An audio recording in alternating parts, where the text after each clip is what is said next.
Morning, everybody. Morning, Coach.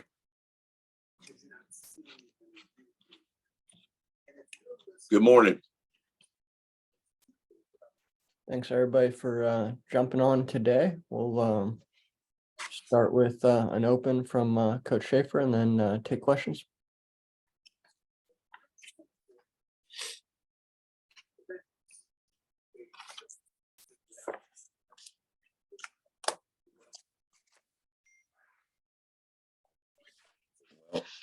Looking for something specific here.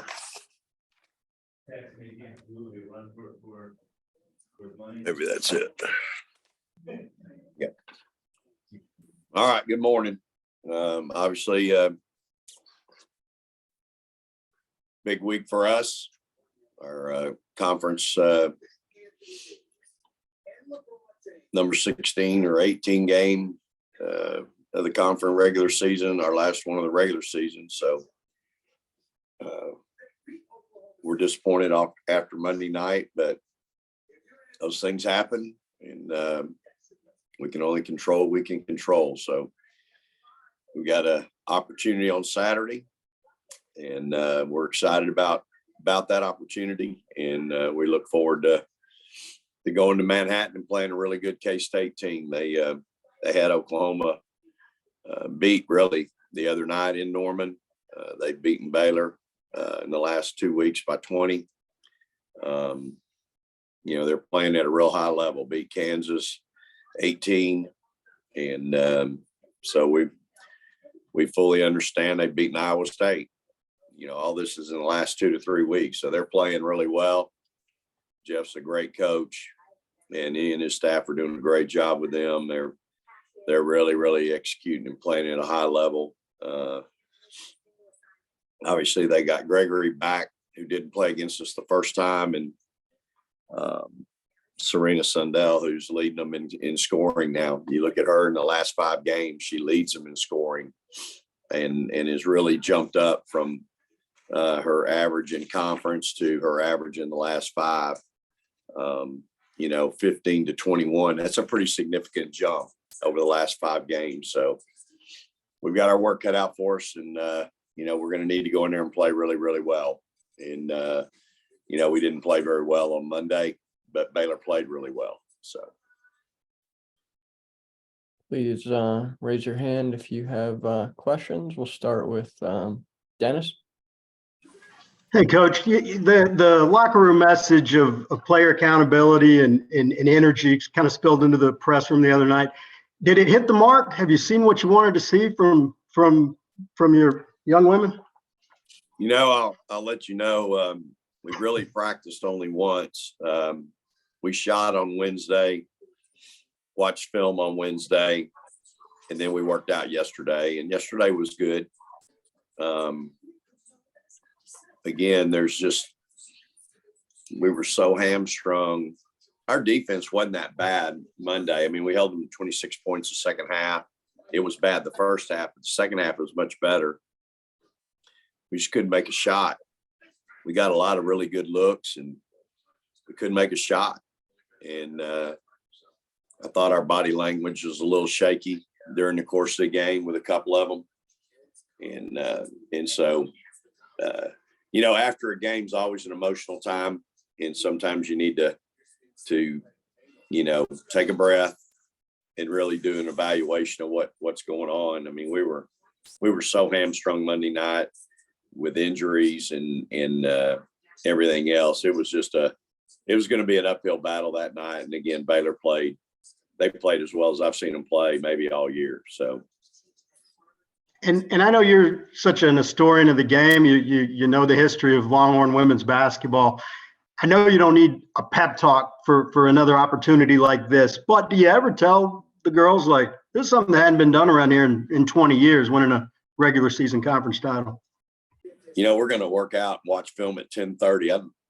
Why don't you come over and share that with them? I thought about, I will share that with them. I mean, I was on the phone this morning with someone, and I mean, people think it's easy until it's not. Now, you can put that wherever you think, whoever you think I was talking with, but people think it's easy till it's not. And then you got what you got. They haven't won a conference championship here at the University of Texas of all places in women's basketball in 20 years. That's hard to fathom, really. So, you know, these kids have put themselves in a great position. I'm really proud of them. We've got to, you know, now let's go close the deal. I mean, you can play your whole career, coach your whole life, and never be in this position. Now, I think we're going to be in this position a lot, and I have been, but you can't take it for granted. You have to really embrace the moment. And I want this team to embrace the moment and realize where we are, what's at stake, and let's go get it done. But it won't be easy. We're playing a really good team, a well-coached team, but I absolutely will share that with them. Noah, and then Danny. Noah, go ahead. Hey, Coach. You talked about how hamstrung the team has been health-wise, and then Monday night, how long you had to go without a break in the season, a bye. How important is rest, and how difficult is it to stay fresh when you have really only 7-8 healthy rotation players this late in the season? I shared in my staff meeting the other day with my entire staff. I've heard more from support staff in this program about rest, recovery, minutes played than I've ever heard in my career. The fact of the matter is, it wouldn't matter who I had as a backup point guard. Rory Harmon's going to play 35, 38 minutes a game. My point guards have always played that many minutes a game. So it's really not newsworthy in my mind. I mean, it just, if you look at the history of my point guards and their minutes played, it's always 30 something. And some nights it's 40. Some players went 40. Blair Schaefer went 39, 38 a night her senior year. Played more minutes than anybody on my team, if I'm not mistaken.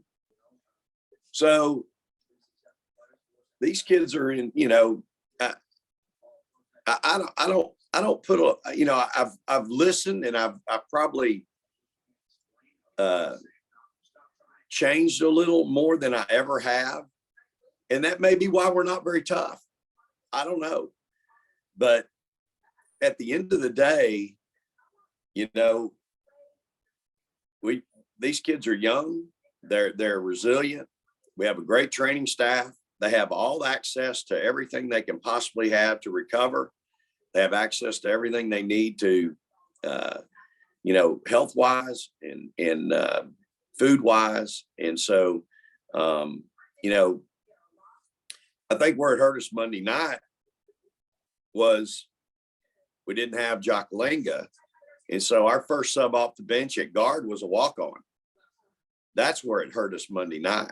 Hindsight's 2020. I probably should have tried to play Shaylee through her 2 fouls, but I don't know. I thought we weathered the storm. You know, we're only down 5 at halftime. And certainly we played, you know, everybody in the second half. So it is hard, you know, on 1 day rest and traveling. You know, that part's probably a little challenging, but again, I just think there's too much. We've really talked about it too much, and I'm tired of talking about it. Like, I don't want to talk about it anymore. Like, this is what we have. Let's control what we have, and let's just put our head down and go to work. I mean, people always talk to me about, you know, working and up here at night late, and I just tell them, look, I'll sleep when I'm dead. You know, I'll rest when I'm dead. Right now, man, it's go time. This is an opportunity. Let's go to work. Let's get better. So that's kind of my thoughts on it. Danny, Vic, is there an update on Jock? Is she going to be available this weekend? Don't know. She did some stuff yesterday with the training staff and did some rehab on the floor. That was pretty encouraging. So we'll see what she looks like in practice today. And then, I mean, this is going to be the last conference game, so I guess this is Rory's last chance in front of the quote unquote voters, but you can't vote for her. But why would you say Rory's the player of the year in the Big 12? I know ESPN kind of picked her as theirs. I mean, you see her stats. There's one other player in the country doing what she's doing. Points, assists, steals. And that's Caitlin Clark. Well, we know everybody's singing her praises. Nobody else does what Rory Harmon does in the country, including Caitlin Clark. Nobody picks up full court, plays pressure defense, man-to-man, defends. Rory's a great help defender, too. How many times has she been trucked, run over, in a ball game? I mean, the kid's tougher than nails. And, it just, to me, it's a no-brainer. I get it. There's kids that score and all that, but they don't do what she does totally on both ends of the floor. By the way, basketball's played on both ends. You got offense, defense, and then it's, how do you impact your teammates? That's the piece that I think so much gets lost, that you can't take that away. I mean, people of impact have a 3-word job: make others better. I think Rory Harmon makes everybody better. Again, there's certain players in our league, they score a lot of points for their team. They're not making others better. Rory Harmon makes others better, and she does it on both ends of the floor. So, again, I'm not trying to take anything away from anybody else. I'm just telling you, nobody does what Rory Harmon does. Plays with the energy she plays with. And, again, the stats don't lie. I mean, there's one other player in the country that has the impact that she has. Yep. Vic, how did after Rory and Taylor kind of called out their teammates for lack of effort in the Baylor game, how did you see everyone react once you got them all back together for workouts this week? I don't think there wasn't any negativity or animosity. I mean, the film doesn't lie, y'all. When we went back and watched the film doesn't lie. Y'all heard me say that 100 times. When we watched film on Wednesday, it wasn't pretty, but it wasn't pretty for everybody. Taylor and Rory included. Everybody made mistakes. Now, some made mistakes and probably weren't playing as hard as they needed to play, but we had several kids that played pretty hard. They just didn't play well. So, but they understand the significance of the championship mentality now, maybe more so than whatever else was ailing them on Monday. Yeah, I think our kids do. I think they know what's at stake, and they know we've got to go execute and play well. So I think our kids understand that. Look, you guys know what this group's dealt with all year. Y'all been watching it firsthand, and to know where they are right now, the accomplishments that they've made to date, it's really quite amazing. When you go back and look, we didn't have Taylor to start conference. We've been without Sonia now 6 games. We had no sub on Monday in that game at guard. We had a freshman coming off at 4 who had 6 turnovers, didn't function well. So this group's really overcome a lot. I mean, I couldn't be more proud of them. They've done a lot. Have we let 1 or 2 slip away? Absolutely. But man, everything they've been through, they've really amazed me at times. And so we got to find a way to get it done. that's it. We got an opportunity in front of us, and we've got to find a way to get it done. They certainly know what's at stake. Corey? Hey, Coach, you're kind of just alluding to my question, but I was just going to ask about everything that y'all have been through, winning a title in this manner. What would it mean to you and this team to kind of accomplish it after all the trials and tribulations? Well, it's special anytime you have a chance to win a championship and you do it. I mean, it's so hard to do. And, usually what you're talking about is that everything had to go right.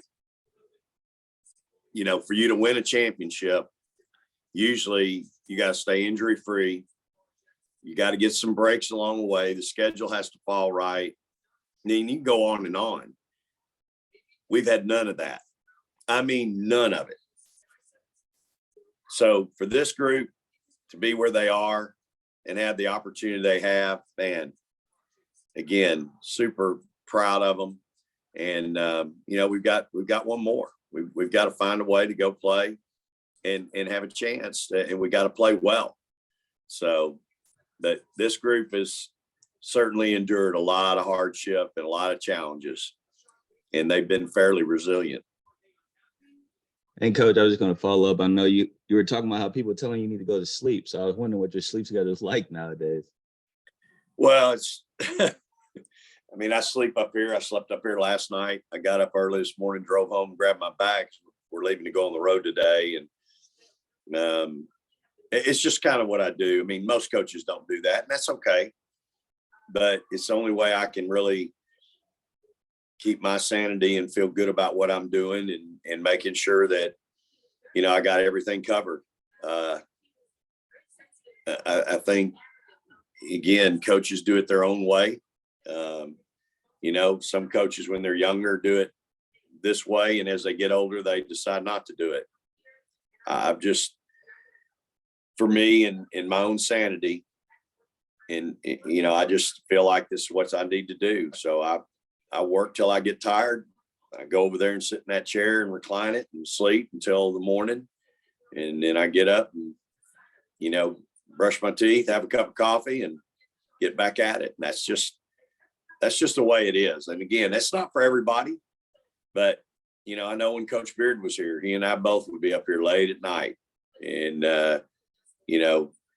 I'd go get Whataburger about 12:30 because I hadn't eaten all day, and I'd usually grab him a milkshake, and the flavor of the month is what he'd always tell me, and I'd get my dinner. And it just, certain people do it certain ways, and that's the way I choose to do it. Danny? I can be a coach. My bedtime is 12 o'clock sharp. I don't know what your general philosophy is on this, but you mentioned it with Shaylee and kind of hindsight about her foul trouble. But when a player picks up 2 fouls in the first half, is it a strict, they're sitting? Is it player dependent? Is there situations where you're just like, you just got to play through this and don't be dumb out there? I mean, how do you kind of manage that first half foul trouble? Yeah, it's usually player specific. If you remember, Danny, my first year here, we went to West Virginia, and Charlie got in foul trouble early, and I tried to play her through it, and she got 3 in the first quarter, and we ended up getting beat a bunch. I think you published that. So, it is player dependent, and you have to try to manage it the best you can. Sometimes you can play zone and protect them a little bit, and that's certainly an option. The problem, K-State, you can't play zone because they ain't gonna shoot it. I can go down the list, everybody in our league. It's hard to play zone against most of them because everybody can shoot it. So it's just a challenge. But we've played so many games this year and never been in foul trouble, so I don't really worry about it too much. And we've gotten a lot better defensively here lately. So we'll hope that, you know, we just keep doing what we're doing and playing what we're doing, and it'll be okay. Chip, did you have one more? Chip, you're on mute. Yeah, sorry. Vic, when you know, what do you like most about your team? Well, I like our athleticism. I like our size, you know, and I like our guard play is when it's good, it's really good. Of course, it starts at point guard. I got a great point guard. So our size and our athleticism, you know, we can block shots, alter shots, we rebound well, and then our point guard play. You know, she's probably turning it over a little more than she needs to, but other than that, you know, our point guard play is really good. So we got a lot of good things, a lot of good qualities about our team, and we've got depth inside. You know, Chip, we've got depth at 4 and 5. So, you know, we can go deep down there. Those bigs get in trouble. So I think that's what I like right now. Taylor's getting better. You know, there's probably some justification for starting Taylor over Hattie right now, but I like bringing her off the bench. I think she brings a different look, and she usually brings something different that maybe what we're getting, you know, with Hattie, which is good. Hattie rebounds it extremely well. She's a pretty good help defender. She's a lot better defender than she was the other night. And so, you know, I think she brings some good stuff to the table. You know, obviously Taylor's a shot blocker, alter, long, keeps the ball up. So there's lots of things I like about this team. You know, we've had a little bit of bad luck with the injury bug with Sonia being out and then Jacqueline rolling her ankle on Sunday. So we'll get Jock back. You know, I'm encouraged and I'm hopeful she'll practice today. Austin? Hi, Coach. You've talked all year about your team's lack of toughness. What do you think needs to be done on your end to get that up back to your standards? Well, again, I think, as I said in my staff meeting the other day, there's just certain things we need to stop talking about and really, you know, stop addressing. Like, you know, you know, I'll give you an example. We've got a bicycle in our gym. Anytime it gets hard for somebody, or they've got some kind of injury or anything, in certain drills, they can go over there and get on that bike. I've never had a bicycle in my gym in my career, in my practice gym, in my playing gym, but that's where we are with this group right now. And, you know, if they're cleared, they're cleared. And, you know, to me, that's part of toughness. When it gets hard, man, you got to find a way to get through it. It didn't run over there and get on a bicycle and then ride the bicycle like you're going through the park. If you're on a bicycle, you should be pedaling your rear off while your kids or your teammates are out there practicing, right? Whatever that drill is, if it's a 4-minute drill and you're not going to do that drill, then if you're on the bicycle, it should be a kick butt bicycle ride for 4 minutes. And I don't think that's where we've been. And so I addressed that the other day. And these are little things about programs, you know, it just, all these things add up, y'all. So I just think as a whole, you know, what we have is what we have. It's really not that different than any other team I've ever had. When you start talking about playing time and minutes played, your top players always play 30-something minutes, always. Now you might have a 9 or 10 player rotation where you can get them in and out and rest them throughout the course of the game, a minute here or a minute there. But your top line players, they're going to be 35-minute players. But we've got stuff on social media. We've got people talking about strength training, nutrition, everything. Like, that should not be a narrative. That's just doing your job. That's just us doing our job, and them as student athletes taking care of themselves. So I just think the more you talk about stuff like that and that it becomes a narrative, it's just not the way it is. Anything else for Coach? Chip, you have one more? You have one Yeah, more? are you a milkshake guy, Vic, at Whataburger?